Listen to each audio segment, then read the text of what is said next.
Kalau untuk program sederhananya yang masih dijalankan di Posyandu itu pemberian makanan tambahan PMT.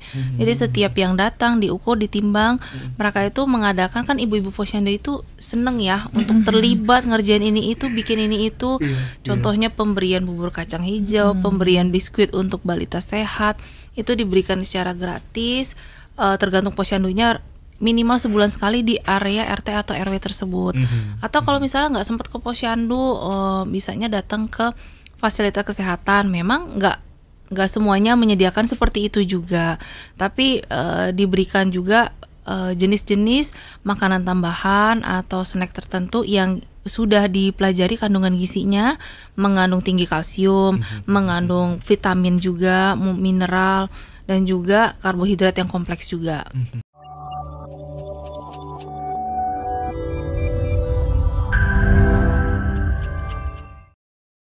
Scaling Up Nutrition atau SUN, ini apa dokter? Mungkin masih banyak masyarakat yang juga perlu dicerahkan lagi atau juga mungkin perlu dikasih tahu ke sahabat Sonora. Gimana dokter? Ya, disingkatnya SUN ya, Scaling SUN, Up Nutrition ya. Ya, rupanya kan itu merupakan gerakan percepatan untuk mengatasi bentuk malnutrisi dengan keterlibatan multisektor. Jadi malnutrisi ini nggak hanya fokus di stunting, itu yang lebih aware di kita, tapi malnutrisi yang lainnya seperti yang kita suka temui juga di rumah sakit, di sekitar kita pun masih ada pasien anak dengan gizi buruk. Nah itu lebih skalanya mungkin lebih berat daripada stunting karena dia juga mengalami kurangnya berat badan, kurangnya lapisan lemak dan otot untuk anak seusianya.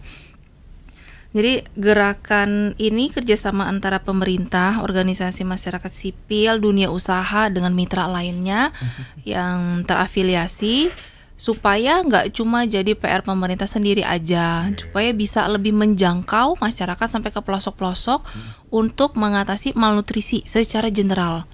Nah, stunting itu ada di dalamnya untuk mengatasi. Kalau untuk program sederhananya yang masih dijalankan di Posyandu itu pemberian makanan tambahan PMT. Jadi setiap yang datang diukur, ditimbang, mereka itu mengadakan, kan ibu-ibu Posyandu itu seneng ya untuk terlibat ngerjain ini itu, bikin ini itu. Contohnya pemberian bubur kacang hijau, pemberian biskuit untuk balita sehat, itu diberikan secara gratis, tergantung Posyandunya, minimal sebulan sekali di area RT atau RW tersebut. Atau kalau misalnya nggak sempat ke Posyandu, bisanya datang ke fasilitas kesehatan. Memang nggak semuanya menyediakan seperti itu juga, tapi diberikan juga jenis-jenis makanan tambahan atau snack tertentu yang sudah dipelajari kandungan gizinya, mengandung tinggi kalsium, mengandung vitamin juga, mineral, dan juga karbohidrat yang kompleks juga.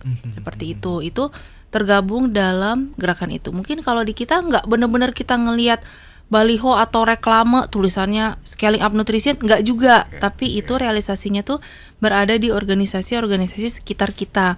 Mungkin diturunkan pemerintah daerah atau organisasi private juga, seperti ada pemberian nutrisi ke sekolah atau kampanye tentang makanan sehat ke sekolah. Banyak macam, bisa berupa edukasi, pemberian makanan langsung, konsultasi gizi. Itu yang mungkin yang di sekitar kita wujudnya seperti itu dalam program besar itu. Tujuannya sih untuk eradikasi malnutrisi secara umum dengan multisektor.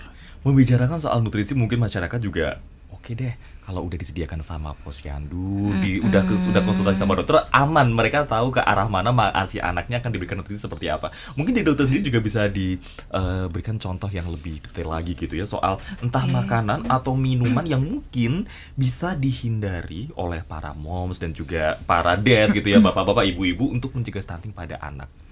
Oke, kalau rata-rata pasti orang tua itu ngitung-ngitung ya, lihat dulu nih label makanan, minumannya buat dikasih ke anaknya. Anak kecil nggak bakal tahu apa isi kandungan gizinya, dia cuma lihat warna yang menarik, rasa yang enak, diambil aja. Terutama sih kita perhatikan kandungan garam dan gulanya.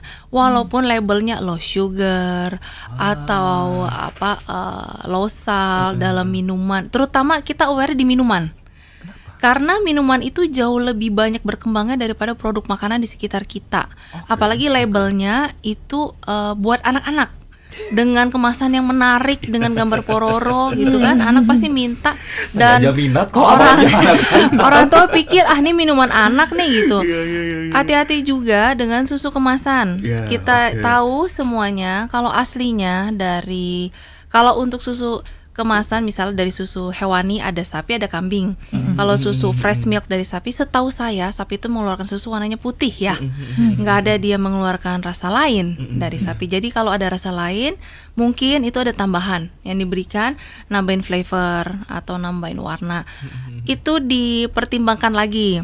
Anak saya nggak doyan dok, rasanya tawar. Ya itu lebih baik kita tambahkan sendiri. Kita boleh adding sugar, atau sekarang banyak yang gula yang aman untuk anak-anak. Memang lebih repot ya, kita nyiapin lagi untuk diberikan. Tapi usia anak tuh hanya 1 kali. Kebutuhan nutrisi paling penting di golden age itu seumur hidupnya hanya 1 periode itu.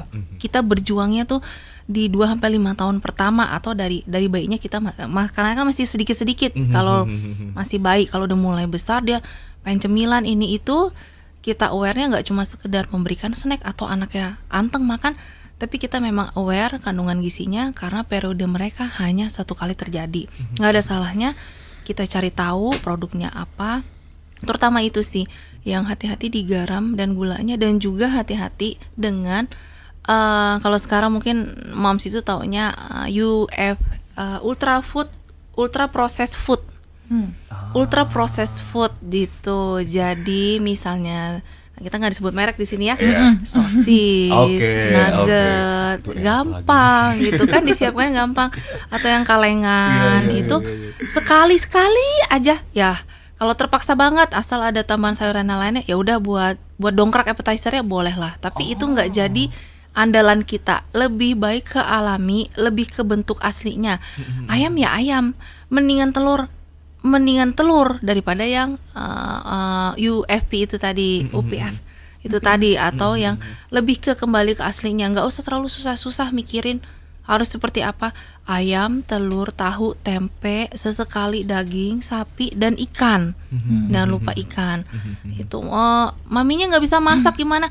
Cari yang termudah aja. Kalau aksesnya rata-rata orang mungkin ada akses ke untuk pencarian, mesin pencarian, atau ke YouTube mungkin ya.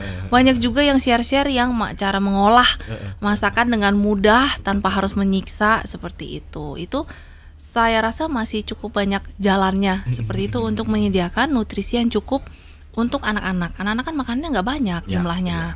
Yang kita siapkan walaupun jumlahnya sedikit, tapi kandungannya berat.